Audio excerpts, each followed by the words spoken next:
Friends, welcome to my channel. మసాలాతో prepare చేసేటువంటి గుత్తి వంకాయ కర్రీ అంటే ప్రతి ఒక్కరికి నచ్చి తీరాల్సిందే. మరి ఆ వంకాయ కర్రీని మనము యాజ్ టీజ్గా క్యాటరింగ్ స్టైల్లో లేదా ఫంక్షన్ స్టైల్లో ప్రిపేర్ చేసుకోవాలి అంటే ఏమేమి ఇంగ్రీడియంట్స్ కావాలి, చేసేటువంటి విధానం ఏంటి, ఈరోజు మనము ఈ రెసిపీ ప్రిపరేషన్ కోసము ఈ వీడియో చూద్దాము. వీడియో ఎండింగ్ వరకు స్కిప్ చేయకుండా చూడండి. వీడియో నచ్చితే దయచేసి ఒక లైక్, ఒక సబ్స్క్రైబ్. ఇంకా ఆలస్యం ఎందుకు, now let start the video friends. ముందుగా మనము ఈ గుత్తి వంకాయ మసాలాను ప్రిపేర్ చేసుకుందాము. పల్లీలు ఒక అరకప్పు తీసుకోవాలి. దీనిలో ఒక 2 ఎండు కొబ్బరి ముక్కలు ఒక 3-4 వరకు తీసుకోండి. ఇవి కొద్దిగా వేయించుకునే టైంలో దీనిలో ఒక పావు కప్పు పచ్చి ధనియాలు కూడా ఇందులోనే వేయించుకోవాలి. అదేవిధంగా కొద్దిగా కలర్ చేంజ్ అవ్వగానే ఒక చిన్న దాల్చిన చెక్క ముక్క, అదేవిధంగా దీని తర్వాత 1/2 టేబుల్ స్పూను మెంతులు, 1/2 టేబుల్ స్పూను జీలకర్ర ఇందులో యాడ్ చేసుకోవాలి. ఇవన్నీ మంచి కలర్ వచ్చే వరకు లో ఫ్లేమ్లోనే వేయించుతూ ఉండాలి. ఒక 7-8 జీడిపప్పు కూడా ఇందులో యాడ్ చేసుకుంటే గ్రేవీ చాలా పర్ఫెక్ట్గా వస్తుంది. అరకప్పు వరకు తెల్ల నువ్వులు యాడ్ చేసుకోవాలి. ఇవి చిటపట అనకుండా లో ఫ్లేమ్లోనే మనము వేయించుకుంటూ ఉండాలి.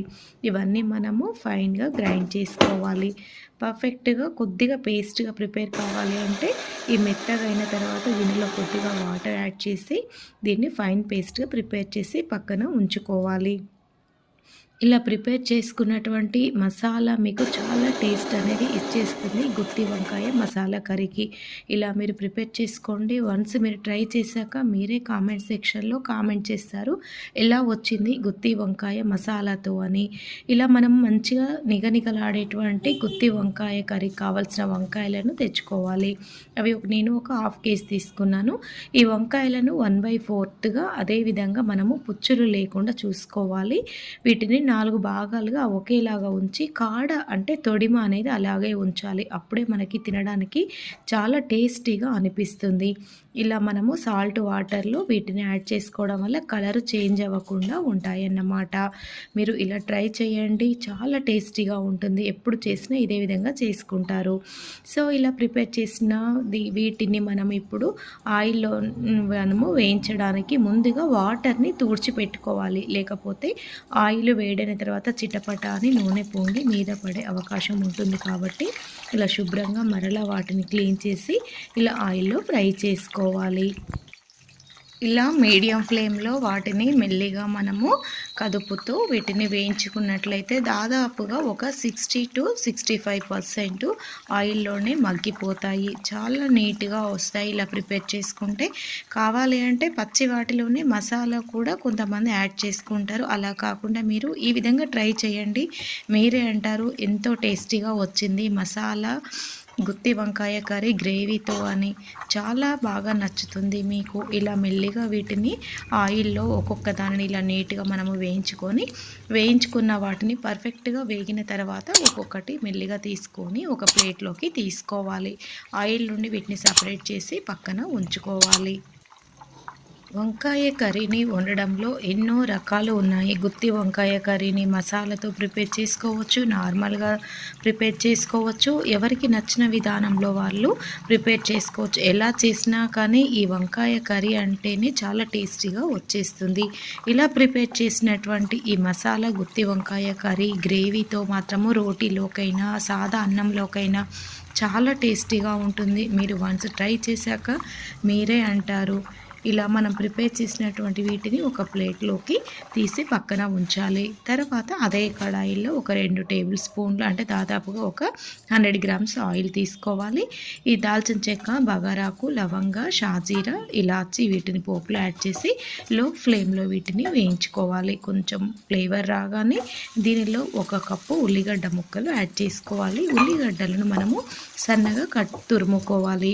ఇలా కట్ చేసిన దీనిలో ఒక 2 పచ్చిమిరపకాయ చీలికలు కూడా ఇందులో యాడ్ చేసుకొని మనము కాసేపు దీన్ని పచ్చి స్మెల్ పోయినంత వరకు మనము లో ఫ్లేమ్లోనే వేయించుకోవాలి. తర్వాత అల్లం వెల్లుల్లి పేస్ట్ ఒక 1/2 టేబుల్ స్పూను, పసుపు యాడ్ చేసి దీనిని కూడా ఇందులో పూర్తిగా కలిసే వరకు మనం వేయించుకోవాలి. ఇదంతా ఒక నార్మల్ ప్రాసెస్, మనకు తెలిసిన విధానమే. ఇదే విధంగా కర్రీ లీవ్స్, పుదీనా ఆకులు కూడా ఇందులో యాడ్ చేసుకోవాలి. మంచి ఫ్లేవర్ ఇచ్చేస్తుంది పుదీనా ఇందులో యాడ్ చేయడం వల్ల. సో ఫ్రెండ్స్, ఇలా ఇది ప్రాసెస్ అంతా కూడా మీడియం ఫ్లేమ్లోనే ప్రిపేర్ చేయండి. హై ఫ్లేమ్లో ఉంచితే ఆనియన్స్ మాడిపోయే అవకాశం ఉంటుంది. సో ఇలా పచ్చి స్మెల్ పోయిన తర్వాత మనం ప్రిపేర్ చేసినటువంటి ఈ మసాలా పేస్ట్ని ఇందులో యాడ్ చేసుకోవాలి. ఈ పేస్ట్ వల్ల మనము ఇందులో క్యాష్యూ నట్స్ అంటే జీడిపప్పు ఇంకా తెల్ల నువ్వులు యాడ్ చేసాం కాబట్టి ఇది తెల్ల నువ్వులు ఎంతో టేస్ట్ని ఇచ్చేస్తుంది. క్యాష్యూ నట్స్ కూడా మంచి గ్రేవీని అనేది ఇచ్చేసి మంచి టేస్ట్ అనేది వచ్చేస్తుంది. ఇలా కొద్దిగా ఇది మగ్గిన తర్వాత దీనిలో ఇప్పుడు మనము టేస్ట్ని బట్టి కారం యాడ్ చేసుకోవాలి. కారము మీ టేస్ట్ని బట్టి యాడ్ చేసుకోండి. నేను మాత్రము ఒక 2 టేబుల్ స్పూన్ల కారం యాడ్ చేశాను. ఇది పూర్తిగా కలిసిన తర్వాత గ్రేవీకి అంతా పట్టేయాలి. ఇలా మీరు చేసేటువంటి విధానము కొద్దిగా స్లోగా ప్రిపేర్ చేసుకుంటేనే మీ గుత్తి వంకాయ మసాలా కర్రీ చాలా టేస్టీగా ఉంటుంది. అంత పర్ఫెక్ట్గా కూడా వస్తుంది. సో ఇలా ప్రిపేర్ చేసిన దీనిలో ఇప్పుడు మనము వాటర్ యాడ్ చేసుకోవాలి. వాటరు కొంచెం ఈ గ్రేవీ ఉడికే వరకు, అంటే మనము వేయించినటువంటి వంకాయ ముక్కలు కూడా ఇందులో ఉడికే విధంగా చూసి కలుపుకుంటే సరిపోతుంది.